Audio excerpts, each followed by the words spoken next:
다낭성 난소가 절대 임신을 못하게 하는 강력한 원인은 되지 않습니다.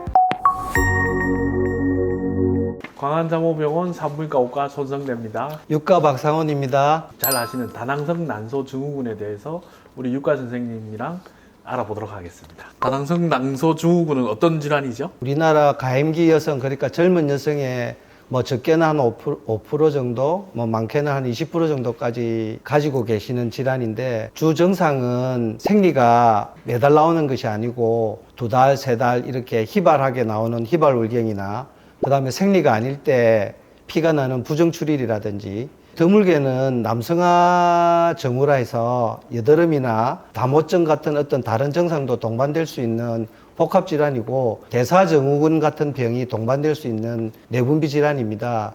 이제 문제는 그 증상이 그렇게 나타났을 때 병원에 안 오고 임신을 할 때 주로 나타난다는 거잖아요, 그죠? 예, 그런 경우가 예. 많습니다. 그래서 이런 증상들이 혹시나 본인이 체크했을 때 있으면 좀 빨리 올 수 있는 그런 팁이 있을까요? 생리가 3개월 이상 오랫동안 나오지 않는다. 생리가 아닐 때 피가 난다. 갑자기 체중이 늘었다든지 이런 문제로 인해서 생리가 안 나온다. 이런 경우에는 반드시 병원에 내원하셔서 검진을 받아보시는 게 좋을 것 같고요.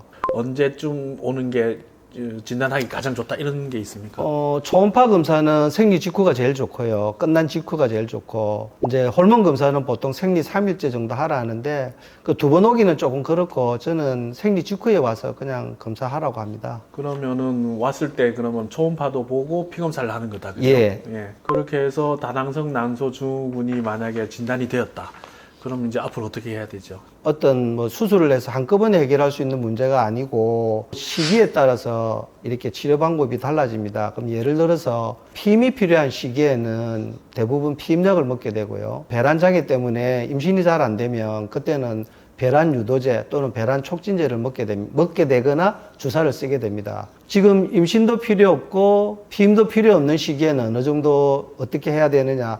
저는 환자분한테 한 3개월 정도 이내로 생리가 나오시면 그냥 두고 보시라고, 경과 관찰하시라고 하고요. 3개월 이상 생리 안 나오면 이제 생리를 오래 안 해서 생길 수 있는 부인과 질환이 있습니다. 내막정식증, 내막암 이런 게 올 수 있기 때문에 그런 걸 예방할 목적으로 이렇게 검진은 하시고요. 그러니까 생리 불순 정도가 심하지 않으면은 자연 상태로 임신이 잘 됩니다. 저희들이 생리 주기가 21일에서 45일 정도 사이에 해도 충분히 임신율이 차이가 나지 않습니다. 이제 45일 이상 오랫동안 이제 주기가 늘어지게 되면 자연 임신율에 차이가 나게 됩니다. 그런 경우에는 배란 유도제나 배란 유도 주사를 써서 보조 생식요법 시술을 받으시면 충분히 자연 임신도 가능할 뿐더러 불임률도 그렇게 차이가 나지 않습니다. 다낭성 난소 증후군을 가진 사람들의 특징인 게 있습니까? 다 그런 건 아니지만 신체적 특징이 남성 호르몬 농도가 약간 올라가기 때문에 그걸로 인한 특징들이 나타날 수 있습니다. 여드름이 심하다든지 다모증이 있다든지 식욕이 조금 좋아지는 경향이 있기 때문에 체중 증가가 계속 진행되게 됩니다. 체중이 많이 나가시는 분이 생리 주기가 한 3개월 이상 안 나온다 하시면 반드시 진료 보시고 확인을 해보는 게 꼭 필요할 것 같습니다. 다낭성 난소가 절대 임신을 못하게 하는 아주 강력한 원인은 되지 않습니다. 여러 가지 배란을 도와주는 약물이나 주사제가 아주 잘 나와 있기 때문에 난임을 그렇게 걱정하실 필요는 없을 것 같습니다. 그리고 난임 환자들 중에 배란장애 치료율이 제일 높습니다. 희망적인 얘기 들으셨으니까 실망하지 마시고, 제가 듣기에도 난임 치료 중에 제일 쉬운 게 다낭성 난소 증후군이라고 들었습니다. 그러니까 이거는 피임약을 복용해도 살 안 찌고 잘 컨트롤될 수 있으니까 주저하지 마시고 다이어트와 피임약을 병행하시는 걸 권해드립니다. 다낭성 난소 증후군이 있는 환자가 치료를 안 받고 그냥 놔두게 되면은 어떤 합병증들이 오게 될까요?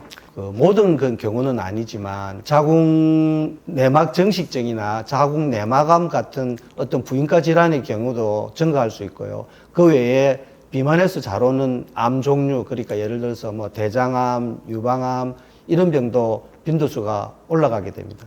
생활 습관을 조금 바꾸셔야 됩니다. 그리고 우리가 과체중이나 비만된 상태에서 임신을 하게 되면 임신 중 합병증이 많이 올 수 있습니다.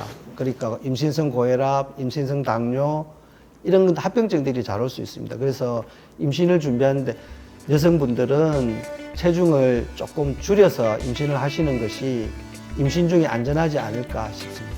예, 감사합니다. 그럼 이상 오늘은 다낭성 난소 증후군에 대해서 알아봤습니다. 오늘의 영상이 유익했다면 구독과 좋아요. 알람 설정해 주세요. 감사합니다.